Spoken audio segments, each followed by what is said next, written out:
This is the homework for 8-7, 8, 9, 10, 11, 12, 14, and 20.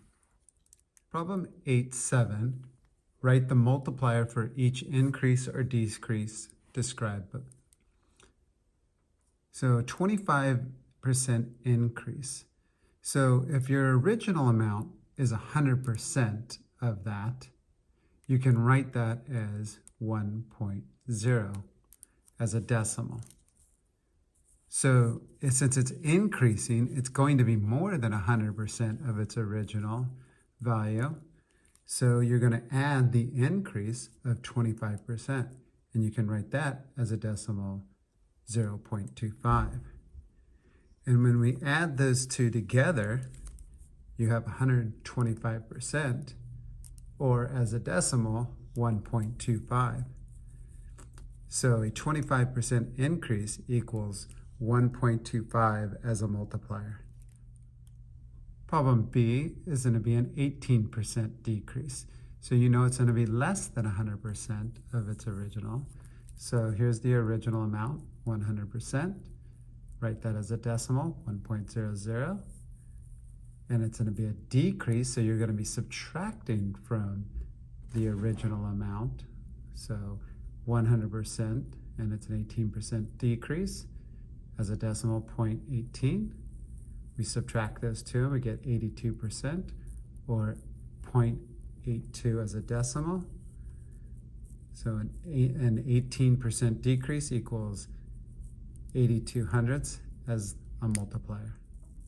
Problem 8.8, a particular sequence can be represented by t of n equals 2 multiplied by third to the n.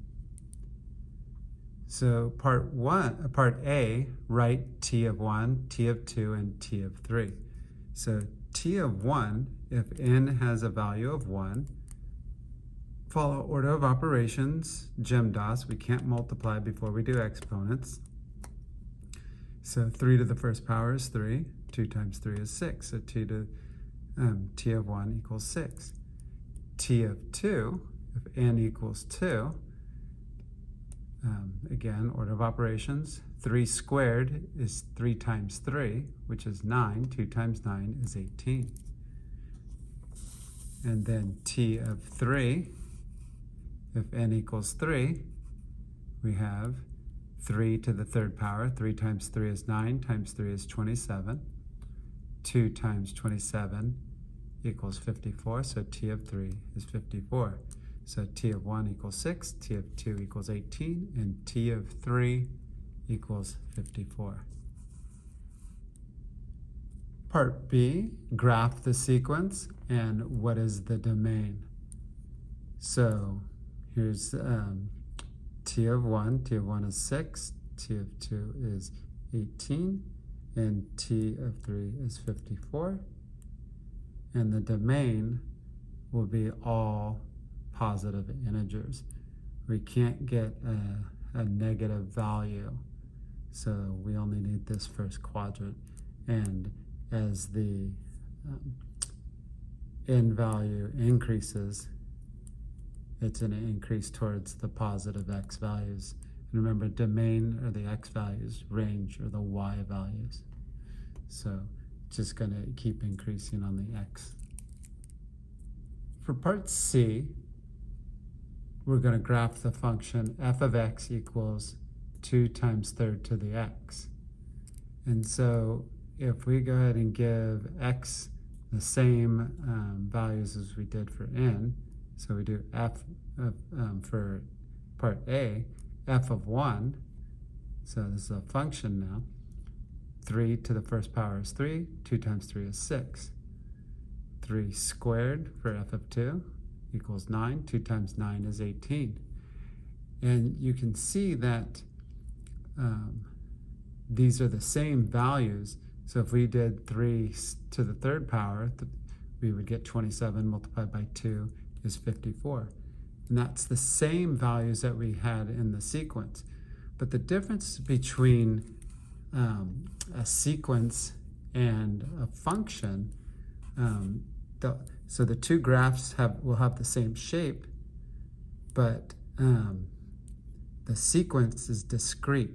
In a sequence, you can only have 1, 2, 3 terms, 4 terms. You can't have a half of a term.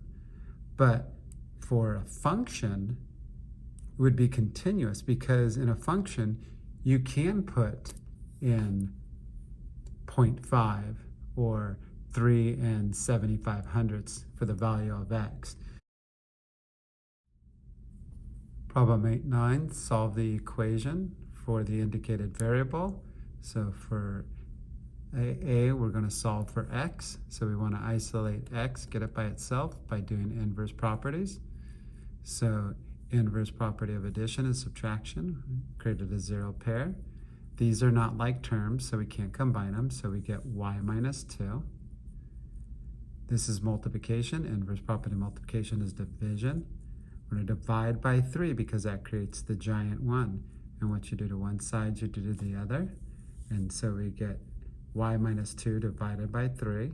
We divided both terms by 3. And so we get x equals y minus 2 divided by 3. 8.9b, solve for b. So here we want to get b by itself. So this is division. Inverse property of division is multiplication. We're going to multiply both sides by c, because c divided by c creates a giant 1.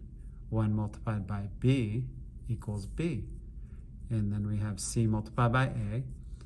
And so we have AC. So b equals AC. 8.9, we're solving for x. So we're going to get x by itself. This is division. So inverse property of division is multiplication. So we're going to multiply both sides of the equation by the least common multiple. So I'm going to multiply, and that will eliminate the fractions of the denominators. I could have just multiplied everything by 2 and got and eliminated the denominator on the left side. But if I multiply by the least common multiple on both sides, I eliminate both of the denominators. And remember, multiples of 2 are 2, 4, 6, 8, 10, so forth. Multiples of 3, 3, 6, 9. And so the least common multiple is 6. So when I distribute this 6 to the first term, we're going to divide. 6 divided by 2 is 3. 3 multiplied by x equals 3x. To the second term, 6 multiplied by negative 7 is negative 42. And then we can simplify this side. 6 divided by 3 is 2. And then 2 multiplied by y is 2y. Still don't have x by itself. So inverse property of subtraction is addition. So we're going to add 42 to both sides. These are not like terms, so we can't combine them. So that we end up with 2y plus 42. This is multiplication. Inverse property of multiplication is division. We're going to divide each term by 3. That creates the giant 1. 1 multiplied by x equals x. And then 2/3 y. And then 42 divided by 3 equals 14. Problem 8.9d, we're solving for t squared. So we want to get t squared by itself. The first thing I'll do is try to move the 1/2 over to the other side. And what I can do is eliminate this denominator by multiplying the whole term by 2. Because 1/2 multiplied by 2, 2 divided by 2 is 1. 1 multiplied by 1 is 1. So we're left with just 1, or 1 multiplied by at squared is at squared. And what you do to one side, you do to the other. So 2 multiplied by g is 2g. And then I want to get t squared by itself. So I'm going to divide both sides by a, because that creates the giant 1. A divided by a equals 1. No matter what the value for a is, if a is 10, this is 10. 10 divided by 10 is 1. And so that creates a giant 1. 1 multiplied by t squared equals t squared. And then we have 2g divided by a. That can't be simplified. So t squared equals 2g divided by a. Problem 8.10. A, graph quadrilateral ABCD. ABCD using the coordinates. A is at 3, 2. So you start at the origin and go 3 on the x, 2 on the y. B is 1, 6. C is 5 on the x, 8 on the y. And D is 7 on the x and 4 on the y. And now that we've graphed it, what shape is it? And so we know it's a quadrilateral, but more particular, it's a square. And the way I found that is I determined the slopes of each of these line segments. So AB has, line AB, the line segment AB, has a slope of rise 4, run -2. So we had a slope of -4 halves, or 4 over 2.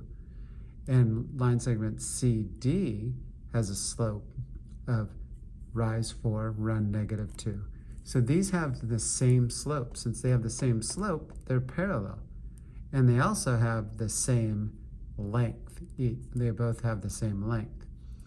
Line segment BC has a slope of rise 2, run 4, 2 over 4.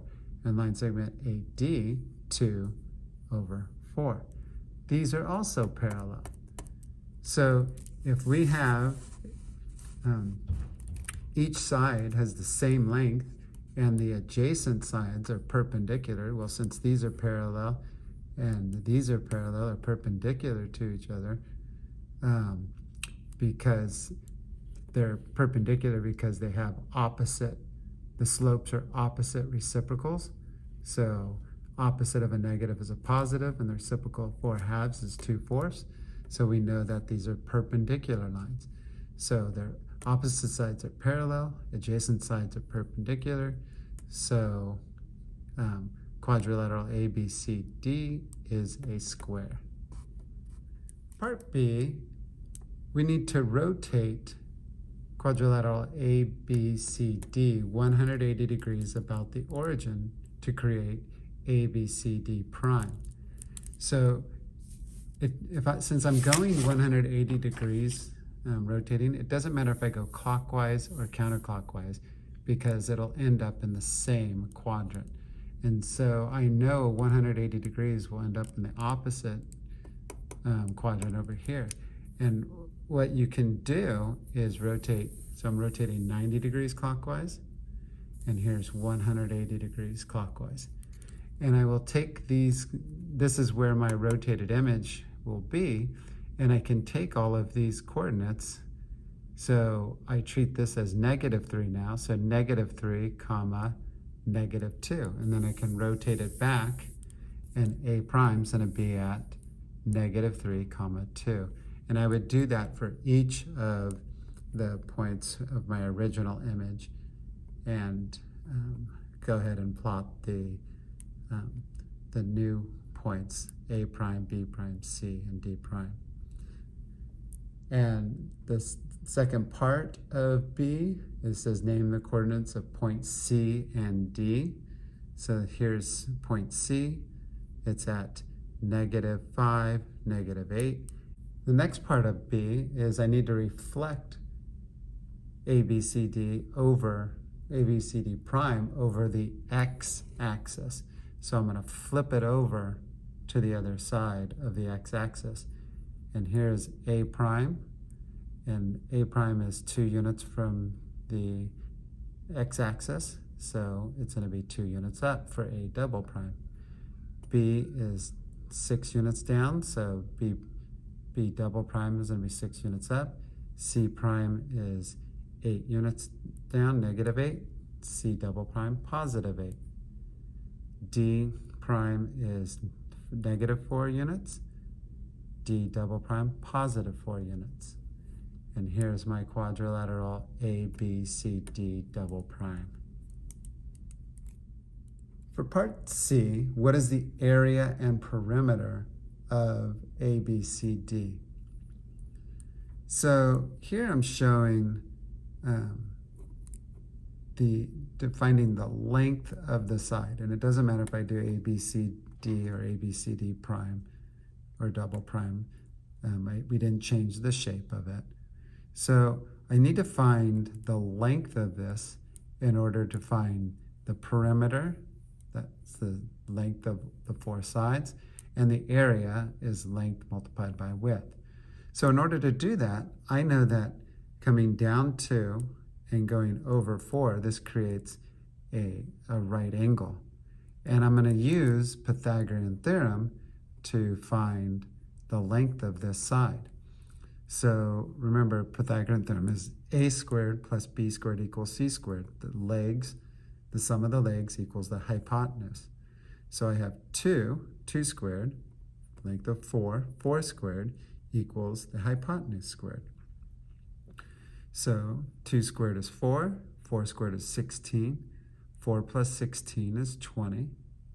And so I have c squared. Inverse property of squaring is taking the square root. Those cancel out, their inverse properties. What you do to one side, you do to the other. And so I get c equals the square root of 20. And this is not a perfect square, so I'm going to leave it in this form as with the radical sign. I could approximate it, but I want to know the exact perimeter and the exact area of this square. So in order to do that, perimeter, so now that I know that the length of one side is the square root of 20, and remember we've determined that this is a square, so all sides have a length of the square root of 20. And the perimeter is side plus side plus side plus side. We're going to add up this, it's the sum of the 4 sides, or I can take this and multiply it by 4.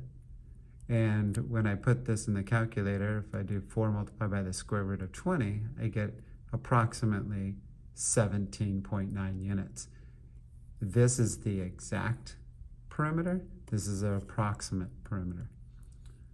For the area is length multiplied by width. So I have the square root of 20 multiplied by the square root of 20. Well, when you square, remember squaring is the inverse property of the square root. So when I multiply these two together, that eliminates the radical sign, and we end up with just 20 units squared, or 20, the area equals 20 square units. For problem 811, we need to determine if the triangles are congruent, and if they are, complete a congruence statement and congruence property. So these two triangles are congruent. Triangle SQP is congruent to SQR by hypotenuse leg congruence. And what that means is they both share this line segment SQ, and that's the reflexive property. A line segment is congruent to itself. And the hypotenuse leg theorem states that two right triangles are congruent if and only if the hypotenuse and a leg of one triangle, so here's the hypotenuse and a leg, are congruent to the hypotenuse and leg of the other right triangle.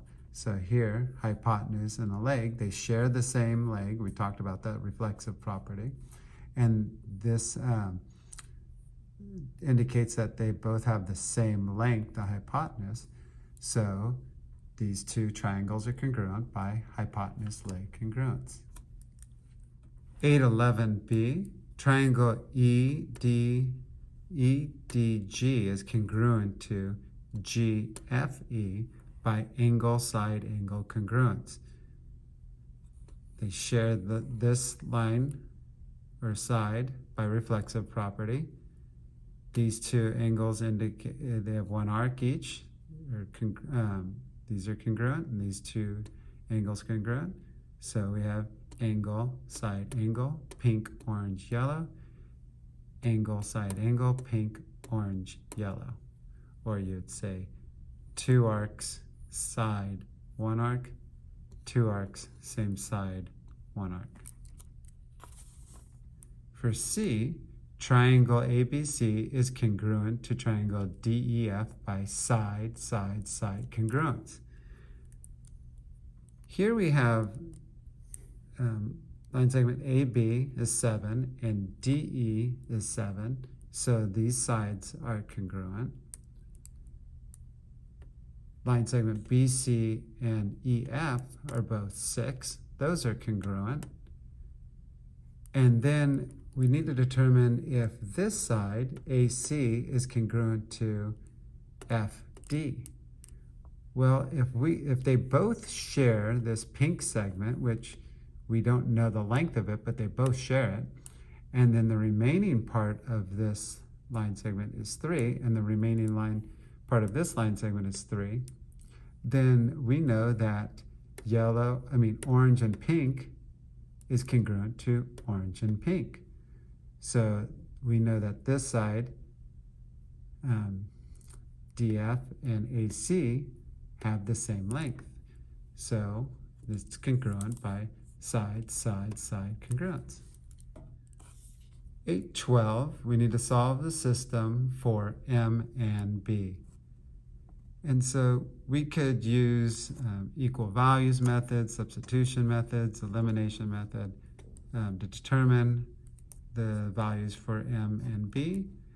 And I chose to use the elimination method because I saw that since they both had these B terms, if I were able to make one of them negative, it would eliminate the B value. So I chose to multiply the bottom equation by -1. And what you do to one term, you have to do to all the terms on both sides of the equation. So I multiplied 810 by -1, which gives me -810. And then -1 multiplied by 61m, -61m. And positive b multiplied by -1 gives me -b. And now, when I use the elimination method and add these two equations, positive b minus b equals 0. That eliminates. And then I have 94m minus 61m equals 33m. And then 1,239 minus 810 equals 429. Now, inverse property of multiplication is division, so I'm going to divide both sides by 33. This creates the giant 1. 1 multiplied by m is m, and then 429 divided by 33 equals 13. So I get m equals 13. So I have half of my solution. I found what the value of m, now I have to determine what b equals. And I do that by plugging it in to either of these equations. And I chose the bottom one to substitute the m value. So here's the bottom equation, and I'm going to substitute m with 13 because that's what m equals. So it's 61 multiplied by m.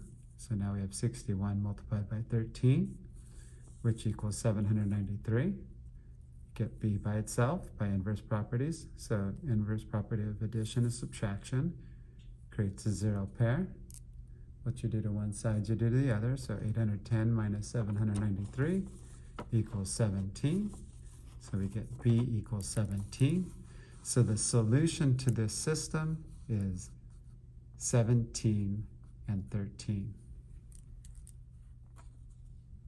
Problem 8.14a.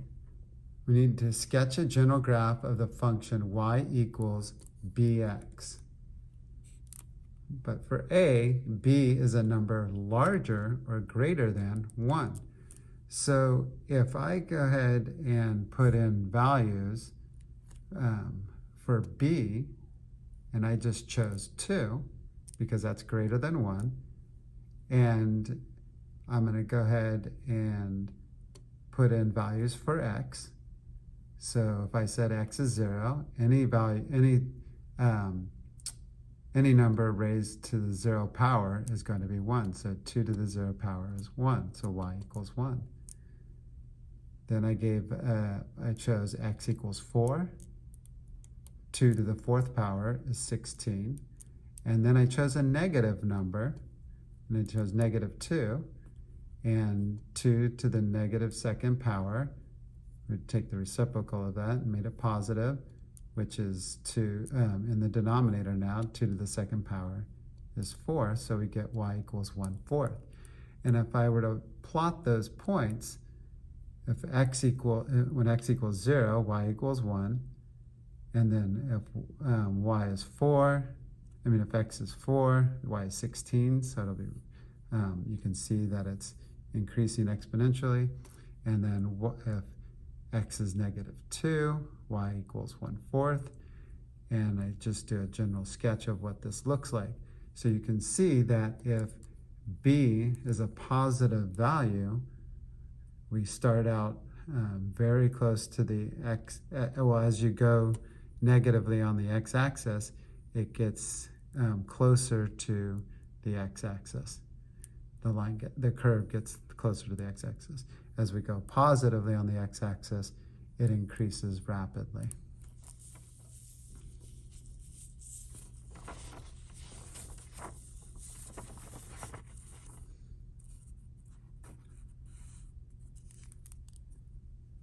For b